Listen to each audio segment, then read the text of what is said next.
Winter. It's not that bad. The mosquitoes are frozen solid. It's fun to do donuts in parking lots in your pickup truck. And well, that's about it. For a motorcyclist, it's the season of our discontent. But don't give up. There are steps we can take. In this episode of El Camino, we go behind the scenes at the biggest motorcycle show in the country and head to Quebec for the maddest motorcycle race you've ever seen.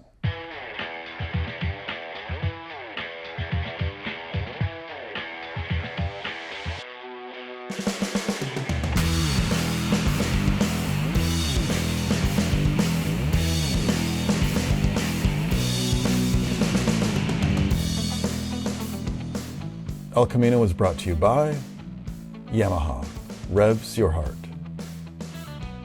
Importations Thibault, distributor of power sports parts and accessories. And by GP Bikes, Canada's power sports authority.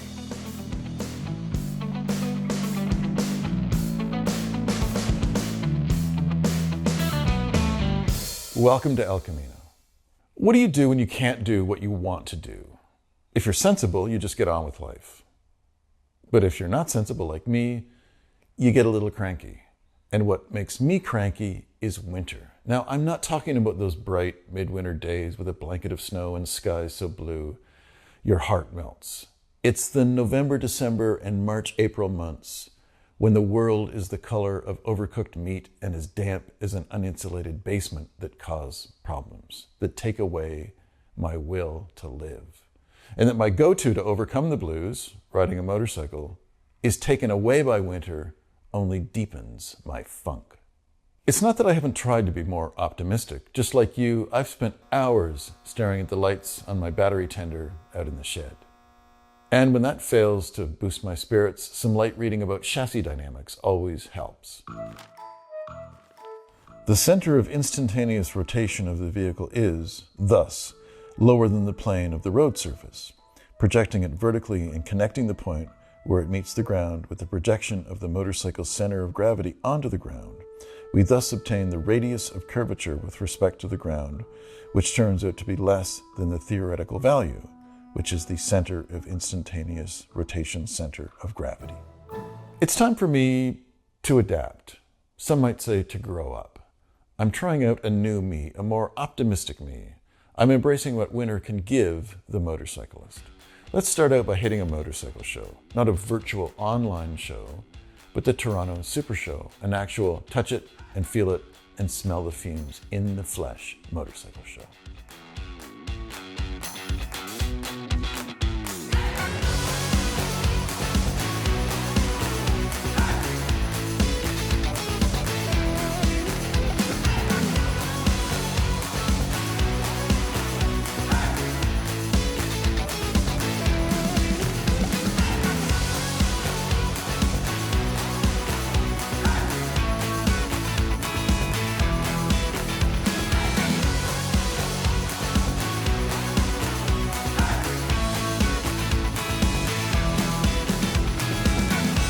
A motorcycle show is more than just gear and bikes and people watching.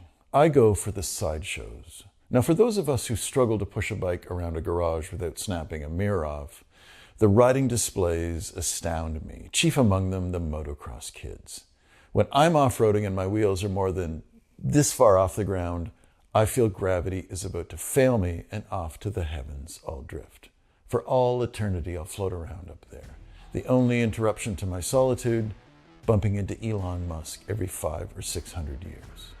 That's often enough.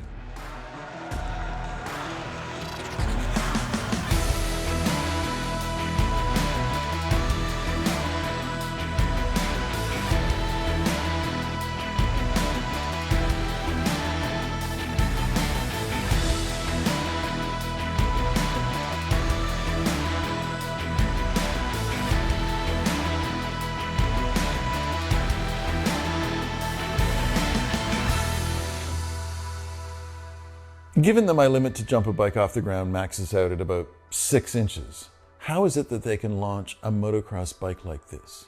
I can't fling the screen door open at my house and then jump through it without getting a bloody forehead. But to let go of a motorcycle in flight is just so beyond me.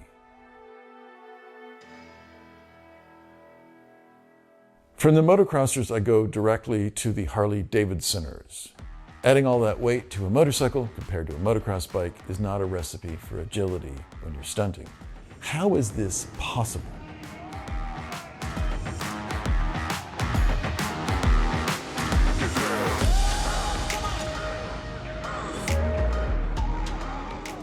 Of all that the Super Show has on its schedule, this is what really gets my blood flowing. The Wall of Death. What a great name, The Wall of Death.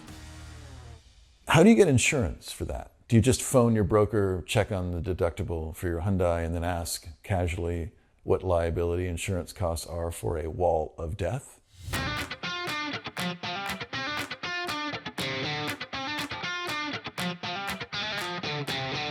If you've ever spun a marble around a plastic cup, you get the idea behind the wall of death. It's pure centrifugal force. That's as scientific as I get. Now, let's go back to those motocrossers launching into space. They mess up our understanding of gravity. Wall of Death riders even more so. Something flung into space, yet totally within the rider's control, like a motocross bike, is enough to comprehend. But riding on a vertical wall, it shouldn't be possible. Centrifugal force be damned. But it works, and they're so good they can snatch money right out of your hands. And no one seems to mind.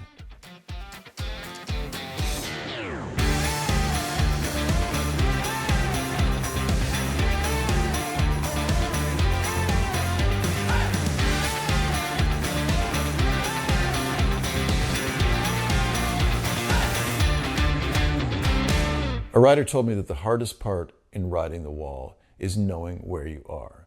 He said on his first attempt, he nearly screwed himself straight at the top of the barrel. Accidents are nasty. It's a hard fall. There will be blood.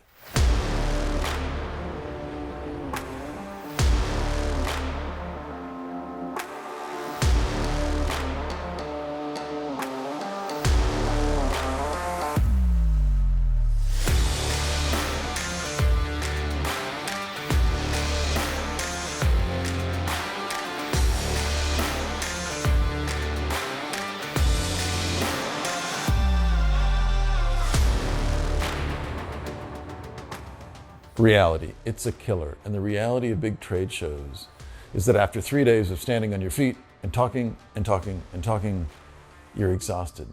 But still, it's not over yet. Now comes the teardown in a late drive home or off to a budget hotel. The life of a motocarny is anything but easy. This segment is brought to you by Yamaha. Welcome back to El Camino. A motorcycle show is indoors. Essentially, it's a big garage. If you want to confront winter head on, you need to head outdoors to get into the wilds. And there's nothing wilder than an ice race in Quebec. There's more than just a language difference between Quebec and the rest of Canada and the US. There's a cultural difference too. You can get highfalutin and talk about distinct societies and cultural autonomy, or you can just tell the truth, which is this. French Canadians have way more fun than the rest of us do. And nowhere is that more apparent than at the Grand Prix of Valcourt. If you're unfamiliar with Valcourt, it's the birthplace of the Ski-Doo snowmobile. It's Bethlehem for sledders. And once a year they host a big race. Unsurprisingly, a snowmobile race on a half-mile oval covered in a foot of ice. And just to make things interesting, they invite motorcycles along. The more the merrier. It's the French Canadian way.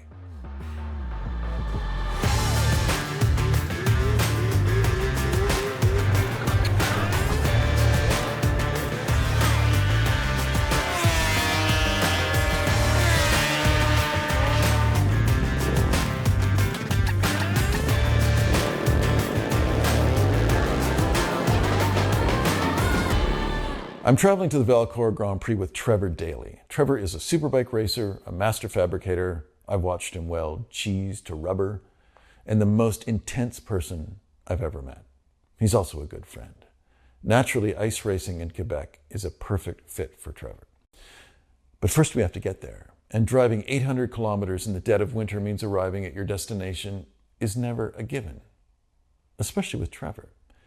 Trevor's motorcycles are impeccably prepared, but he's happy to skimp on things like clean underwear and pretty much everything else in life so long as his bikes are perfectly prepped, which means his haulers, by the time they reach Trevor's hands, have led a full life, as in they've been around the world about 15 times.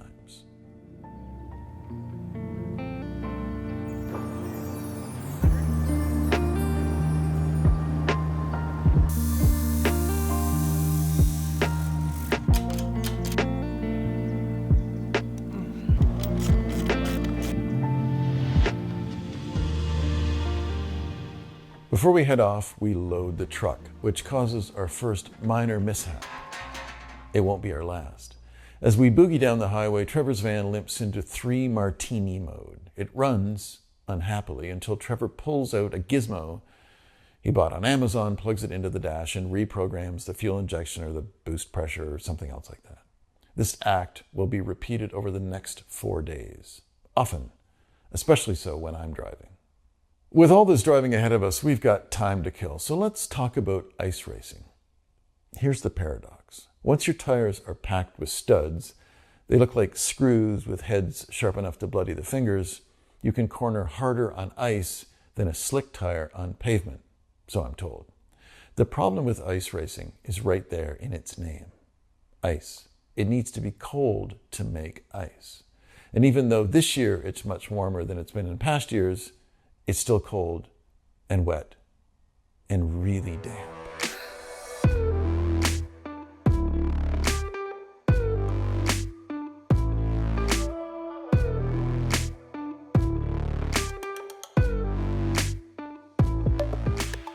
About those ice tires, if you've ever mounted a tire on anything bigger than a bicycle rim, you know how miserable it can be.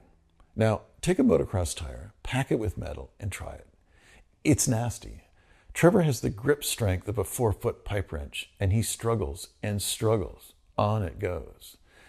The ice tires themselves are studded by men who don't have phone numbers. You need to know a guy who knows a guy who sets something up for you.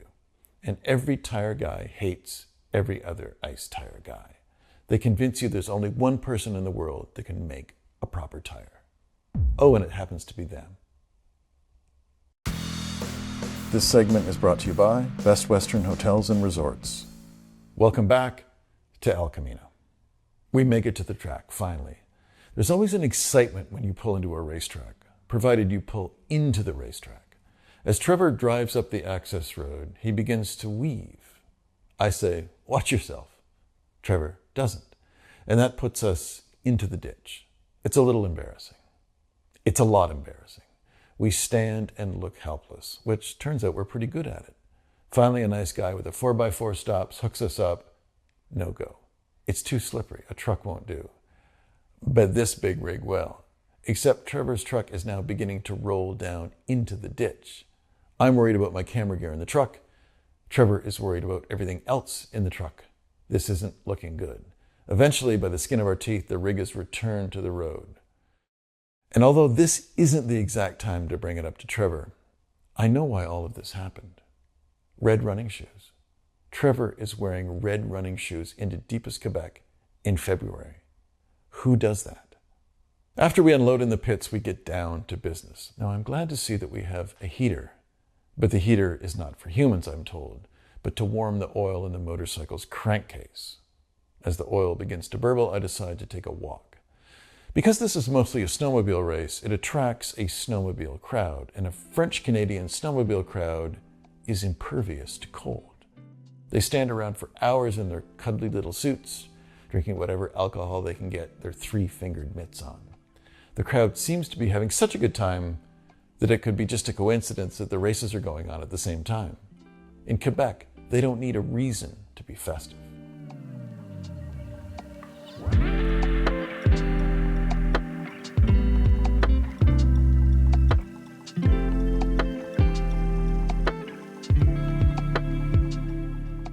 During a break in the action, and there are plenty of breaks in the action, I walk out onto the racetrack. It's not at all what I expected. I think of ice as smooth, like a hockey rink or a curling rink. But the track, after it's been chewed up by snowmobiles and motorcycles, has ribbed waves as high as a decent-sized swell on a lake.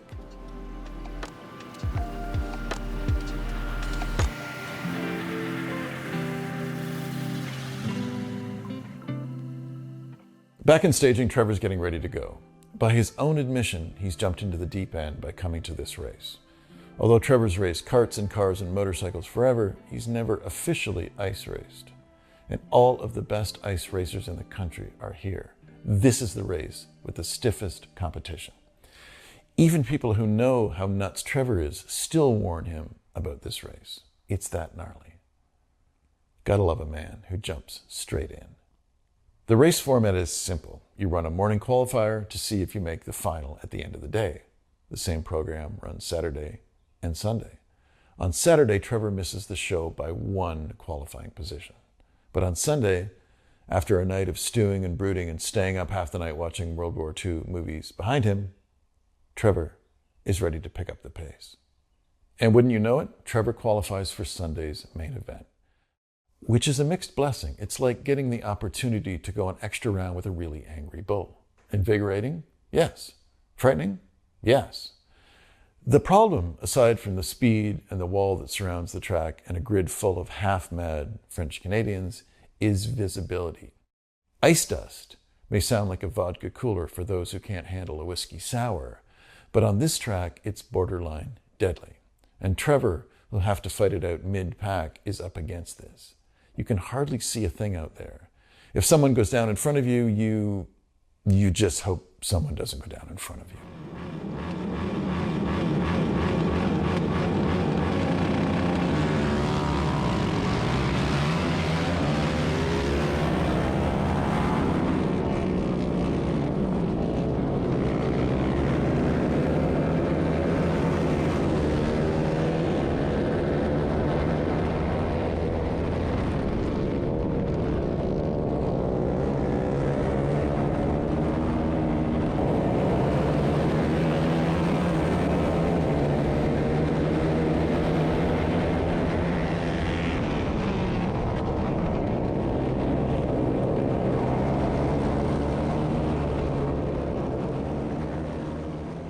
We have the official broadcast footage to show, and I just love the monster truck voices of the announcers. Brent, he's our editor.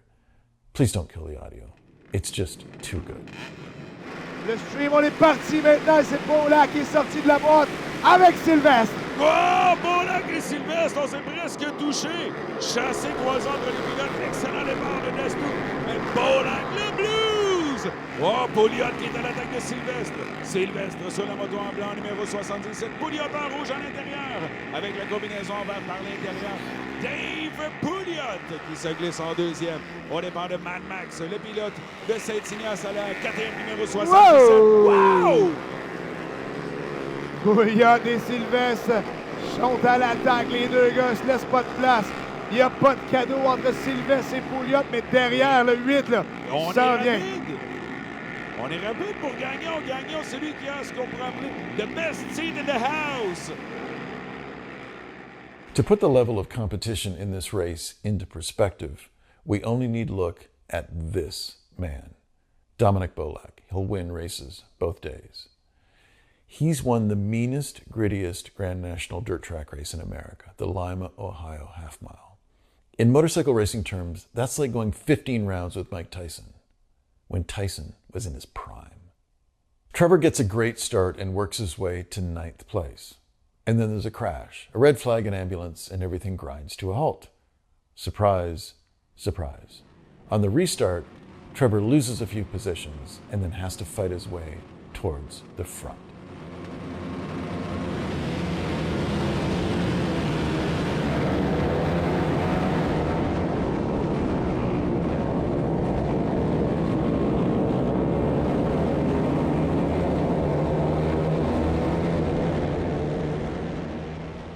In the end, Trevor has a 10th place finish.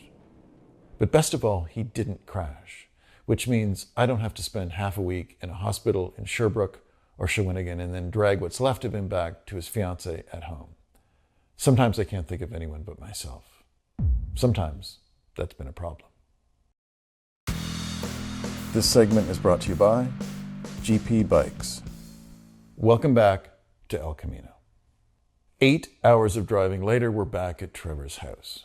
2 hours after that, I'm back at my home, exhausted, which I'll be for pretty much the rest of the week. And that's racing. It's an absurd way to waste money, and the absolute best way to waste money, unless you end up in a hospital in Sherbrooke or Shawinigan. With the exception of motorcycle shows, and if you're particularly hardy, ice racing, motorcycling dies in the winter months. And I'm here to say that that's a good thing. Winter is a difficult season. You'll find no disagreement from me. But a forced break from something you enjoy is a good thing. It means you appreciate it. You don't take it for granted. Eat ice cream every day for breakfast, and in no time, ice cream isn't a treat anymore. It's just another flavor of toast without anything smeared on top to break the monotony. Motorcycling, for those of us who live in inhospitable climates, is as much an activity of the mind as it is of the body. We think about it, we watch TV shows about it, and we spend our nights dreaming about when we can do it again. Does a rider in Southern California think this way? Absolutely not. They walk to the garage, put the key in the ignition, and ride away. There's no missing or longing or craving. If this sounds like love gone wrong, you're wrong. Because every spring, first with the melting of the snows, then when the trees begin to bud and the flowers begin to bloom, our love goes from unrequited to requited, even though that's not a word. Every spring, our lover returns. And as long as we've done our part, put the battery on a charger and stabilize the fuel, we're primed for a beautiful relationship. Yet again. Thank you for watching El Camino.